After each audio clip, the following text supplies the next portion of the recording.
ಅಬಕಾರಿ ಇಲಾಖೆ ತನಿಖೆಗೆ ಕೊಡ್ತಾ ಇಲ್ಲ, ರಾಜೀನಾಮೆಗೂ ಕೂಡ ಹೋಗ್ತಾ ಇಲ್ಲ. ಈ ಲಜ್ಜೆಗೆಟ್ಟ ಕಾಂಗ್ರೆಸ್ ಸರ್ಕಾರ ಇವ್ರು ನಿಂತಿರುವುದೇ ಭ್ರಷ್ಟಾಚಾರದ ಮೇಲೆ. ಭ್ರಷ್ಟಾಚಾರದ ಹಣದ ಮೇಲೇನೆ ಈ ಕಾಂಗ್ರೆಸ್ ಪಕ್ಷ, ಕಾಂಗ್ರೆಸ್ ಸರ್ಕಾರ ರಾಜ್ಯವನ್ನು ನಡೆಸ್ತಾ ಇರುವಂಥದ್ದು. ಎಕ್ಸೈಸ್ ಹಗರಣದಲ್ಲಿ ಸ್ವತಃ ಅಬಕಾರಿ ಸಚಿವರ ಹೆಸರು ಕೇಳಿ ಬರ್ತಾ ಇದೆ, ಅಬಕಾರಿ ಸಚಿವರ ಕುಟುಂಬದ ಸದಸ್ಯರ ಹೆಸರು ಕೇಳಿ ಬರ್ತಾ ಇದೆ. ಇದಕ್ಕೆ ಏನು ಪ್ರೂಫ್ ಇಲ್ಲ ಅಂತ ಅದು ಕೂಡ ಇವತ್ತು ಎಮರ್ಜ್ ಆಗಿದೆ. ಇದ್ರ ನಡುವೆನೂ ಸಹ ಮುಖ್ಯಮಂತ್ರಿಗಳು ಇದು ಸದನದಲ್ಲಿ ಚರ್ಚೆ ಮಾಡೋದಕ್ಕೆ ಇವತ್ತು ಬಿಡ್ತಾ ಇಲ್ಲ. ಭಾರತೀಯ ಜನತಾ ಪಾರ್ಟಿ ನಮ್ಮ ನಿಲುವು ಸ್ಪಷ್ಟ ಇದೆ. ಇಂಥ ದೊಡ್ಡ ಹಗರಣ, 6,000 ಕೋಟಿಗೂ ದೊಡ್ಡ ಹಗರಣ ಇವತ್ತು ಅಲ್ಲಿ ಅಧ್ಯಕ್ಷ ಹೇಳಿರುವಂತೆ, ಇಷ್ಟು ದೊಡ್ಡ ಹಗರಣ ಸರಿಯಾದ ರೀತಿ ತನಿಖೆ ಆಗಲೇಬೇಕು. ಇದು ಸಿಟ್ಟಿಂಗ್ ಹೈಕೋರ್ಟ್ ಜಡ್ಜ್ ಅಥವಾ CBI ಇಂದನೇ ತನಿಖೆ ಆಗಬೇಕು.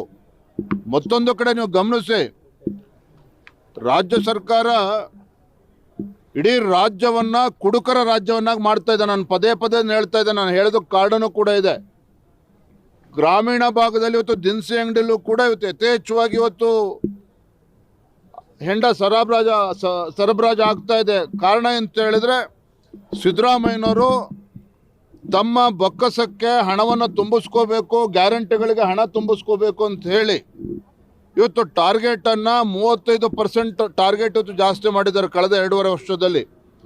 ಯಾವುದೇ ಅಬಕಾರಿ ಇಲಾಖೆ ಅಧಿಕಾರಿಗಳು ಆ ಇಲಾಖೆಗೆ ಬರಬೇಕು, ಆ ಸ್ಥಾನಕ್ಕೆ ಬರಬೇಕು ಅಂತೇಳಿ ಲಂಚ ಇಲ್ದೇ, ಕೋಟಿ ಲಂಚ ಇಲ್ದೇ ಅಲ್ಲಿ ಬರೋದಕ್ಕೆ ಸಾಧ್ಯನೇ ಇಲ್ಲ.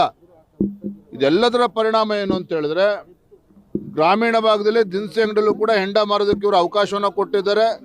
ಅಕ್ರಮವಾಗಿ ಮದ್ಯವನ್ನು ಮಾರೋದಕ್ಕೆ ಅವಕಾಶವನ್ನು ಮಾಡಿಕೊಟ್ಟಿದ್ದಾರೆ. ಸರ್ಕಾರದ ಬೊಕ್ಕಸವನ್ನು ಈ ರೀತಿ ತುಂಬಿಸ್ಕೊಳ್ಳೋಕೆ ಹೊರಟಿದ್ದಾರೆ.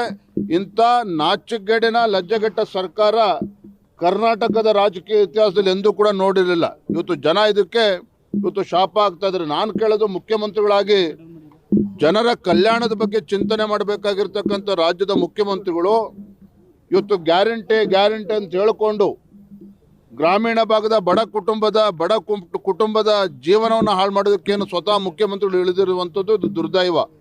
ಒಟ್ಟಾರೆಯಾಗಿ ನಾವು ಇವತ್ತು ಪ್ರತಿಭಟನೆ ಮಾಡ್ತಾ ಇರುವಂಥದ್ದು ಅನೇಕ ವಿಚಾರಗಳನ್ನು ಇಟ್ಕೊಂಡು ಪ್ರತಿಭಟನೆ ಮಾಡ್ತಾ ಇದ್ದೇವೆ. ಅಬಕಾರಿ ಸಚಿವರ ರಾಜೀನಾಮೆನ ಪಡೆದುಕೊಳ್ಬೇಕು, ಅದ್ರ ಬಗ್ಗೆ ಸೂಕ್ತವಾಗಿರ್ತಕ್ಕಂಥ ತನಿಖೆ ಆಗಬೇಕು. ಮತ್ತೊಂದು ಕಡೆ ಇವತ್ತಿನ ರಾಜ್ಯಪಾಲರನ್ನ ಒಂದು ರೀತಿ ಜೀತದಾಳು ಅಂತೇಳಿ ಅಂದ್ಕೊಂಡಿದ್ದಾರೆ ಇವತ್ತು ಸಿದ್ದರಾಮಯ್ಯನವರು, ಕಾಂಗ್ರೆಸ್ ಸರ್ಕಾರದವರು.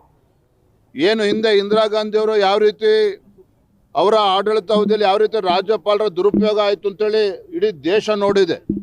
90 ಬಾರಿ ರಾಷ್ಟ್ರಪತಿ ಆಡಳಿತವನ್ನು ಹೇರುವಂಥ ಕೆಲಸ ಕಾಂಗ್ರೆಸ್ ಸರ್ಕಾರ ಇದ್ದಾಗ, ಕೇಂದ್ರದಲ್ಲಿದ್ದಾಗ ಆಗಿರುವಂಥದ್ದು.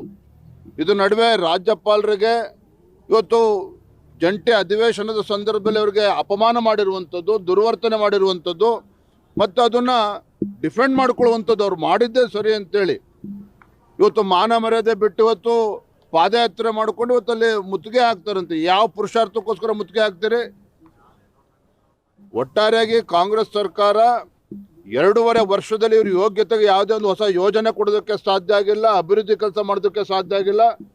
ಭ್ರಷ್ಟಾಚಾರದಲ್ಲಿ ಮುಳುಗಿರ್ತಕ್ಕಂಥ ಸಿದ್ದರಾಮಯ್ಯ ನೇತೃತ್ವದ ಕಾಂಗ್ರೆಸ್ ಸರ್ಕಾರ ಇಡೀ ರಾಜ್ಯದ ವ್ಯವಸ್ಥೆಯನ್ನು ಹಾಳುಗೆಡವಿದ್ದಾರೆ.